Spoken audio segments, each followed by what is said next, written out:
안녕하십니까.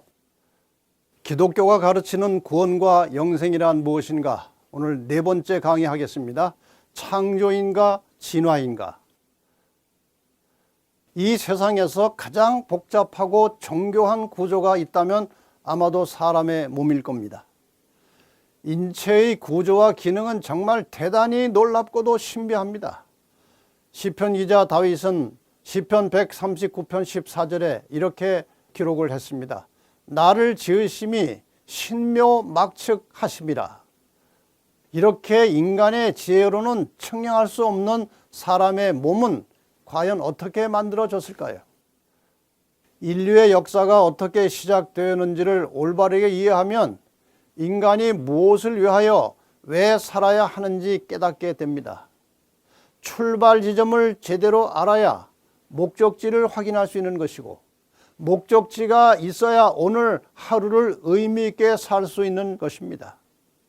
오늘날 이 세상에 편만해 있는 혼란과 불안의 원인은 인류의 출발점에 대한 무지와 편견과 올바른 지식의 결핍 때문에 나타나는 현상이라고 생각합니다.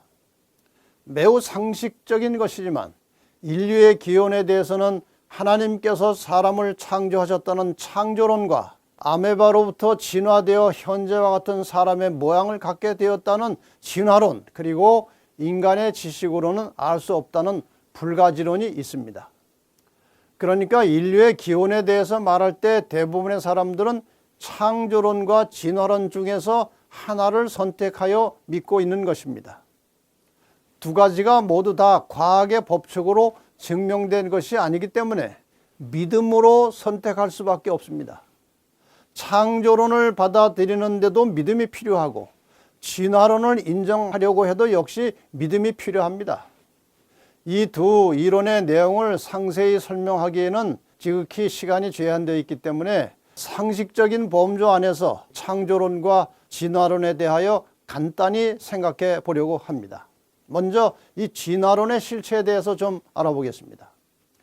이 진화론은 1859년 찰스 로버트 다윈이라고 하는 사람이 종의 기원이라는 책을 발표함으로써 시작되었습니다. 그 내용은 인류의 발생은 단순히 원시 생명에서 출발하여 불필요한 것들은 도태되고, 그것을 우리가 자연 도태설이라고 합니다. 필요한 것들은 돌연변이에 의해서 더해지는 진화의 과정을 통해서 사람이 만들어졌다는 것입니다. 그야말로 가설과 추측에 근거하고 있는 이론입니다. 다윈은 스스로 이렇게 말하고 있습니다. 이번에 내가 발표하는 대요는 필연적으로 불완전할 것이다. 나는 몇몇 기술에 대해서는 참고 문헌이나 근거를 여기에 제시할 수 없었다. 나는 언제나 뛰어난 증거만을 믿으려고 주의해 왔지만 물론 틀림없이 오류가 들어있을 것이다. 이것은 종의 기원 책 자체에 기록된 내용입니다. 그리고 종의 기원이라는 책 안에는 그 내용이 확실하지 않기 때문에 사용하는 가정법, 무엇일 것이다, 무엇일지도 모른다, 이런 가정법이 800회 이상 나타납니다. 진화론을 입증하고 설명하기 위하여 게재된 사진들 대부분은 상상에서 그려진 그림들입니다. 예를 하나 들어보겠습니다. 거의 사람의 형태로 진화되어 있는 것처럼 보이는 네브라스카인의 경우 미국 네브라스카 주에서 발견된 단 한 개의 어금니를 기본으로 해서 그린 상상도를 1922년 런던 화보 뉴스에 발표한 것입니다. 그런데 5년 후인 1927년에 그 치아는 사람의 것이 아니고 멸종한 산돼지의 이빨이라는 것이 밝혀졌습니다. 그리고 진화론에 의하면 단순한 원시 생명이라고 할 수 있는 아메바로부터 사람으로 진화되기까지 무수한 수의 중간 형태들이 존재해야 함에도 불구하고 지금까지 단 한 개의 중간 형태의 화석도 발견되지 않았다는 것입니다. 종의 기원에는 이렇게 기록하고 있습니다. 자연 도태 이론에 의하면 무수한 수의 중간 형태가 존재한다. 왜 우리는 이들 중간 형태를 우리 주위의 모든 곳에서 보지 못하는가? 없기 때문에 못 보는 것입니다. 그런데 그 가설에 기초한 진화론이 이렇게 큰 힘을 가지고 온 세계에 퍼지게 된 이유가 무엇일까요?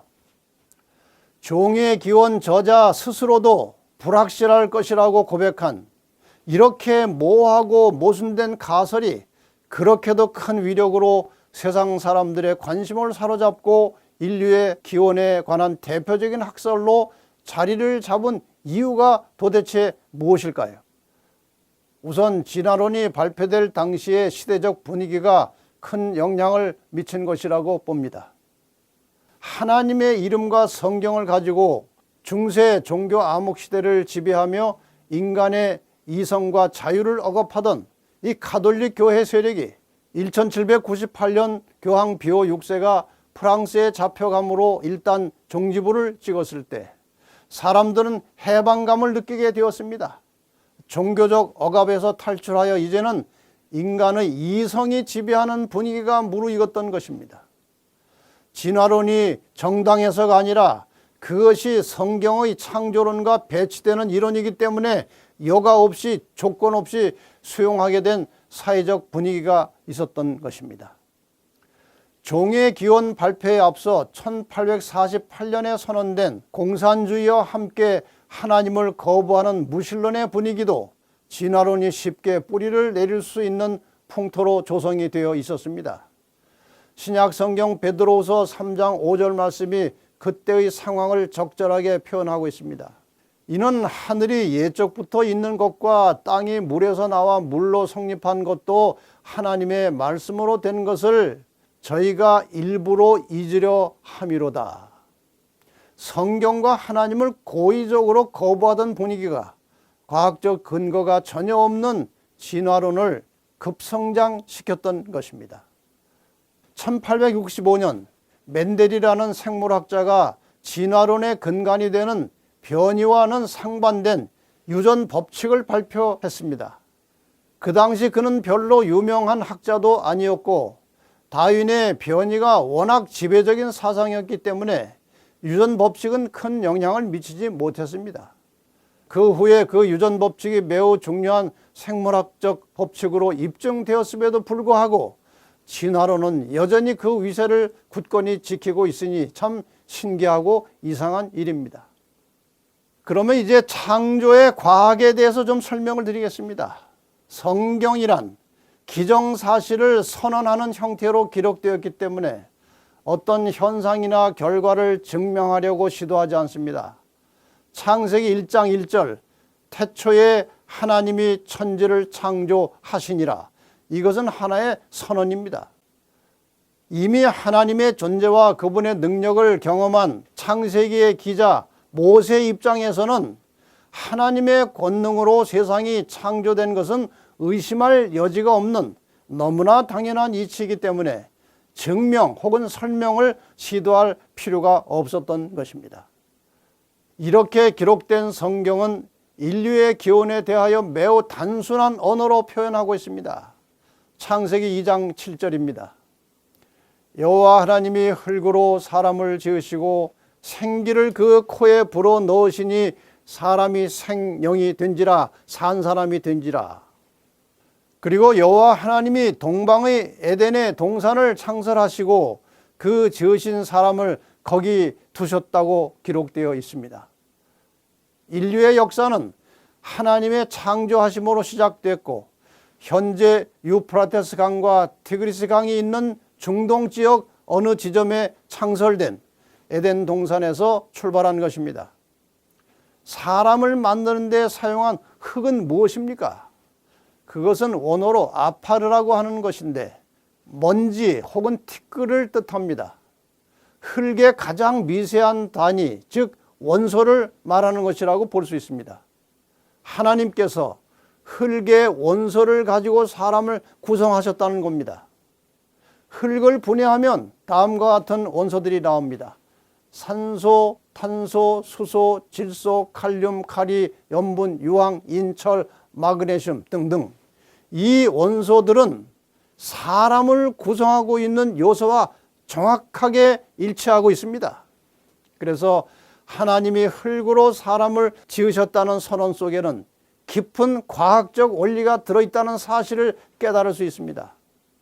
그래서 산 사람에게서 하나님께서 불어넣으신 생기가 떠나가면 원래의 재료인 흙으로 돌아가는 것입니다.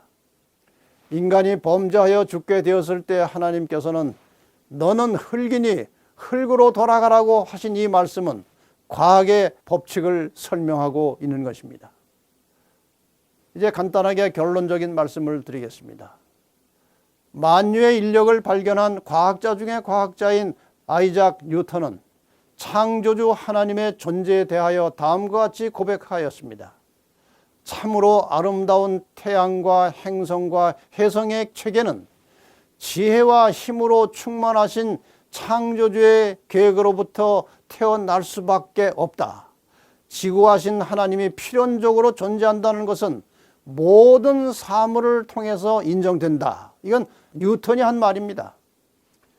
자연과학의 천체나 눈, 신경 등의 작용을 볼 때 지적인 존재자는 지금도 살아 계시는 것이 명확하게 인정된다. 이것도 역시 뉴턴의 저서 광학이라고 하는 책 중에 기록된 말입니다. 그리고 다음의 성경절은 인간 창조의 주체와 목적을 분명히 밝히고 있습니다. 물은 내 이름으로 일컫는 자, 곧 내가 내 영광을 위하여 창조한 자를 오게 하라. 그들을 내가 지었고 만들었느니라. 이 백성은 내가 나를 위하여 지었나니 나의 찬송을 부르게 하려 함이니라. 이사야 43장 7절과 21절의 말씀입니다. 하나님의 존재를 인정하고 그분의 창조를 믿게 될 때 인간은 본래의 삶의 궤도에 들어서게 되는 것입니다. 이제 다음 시간에는 생명과 죽음의 차이에 대해서 설명을 드리겠습니다. 감사합니다.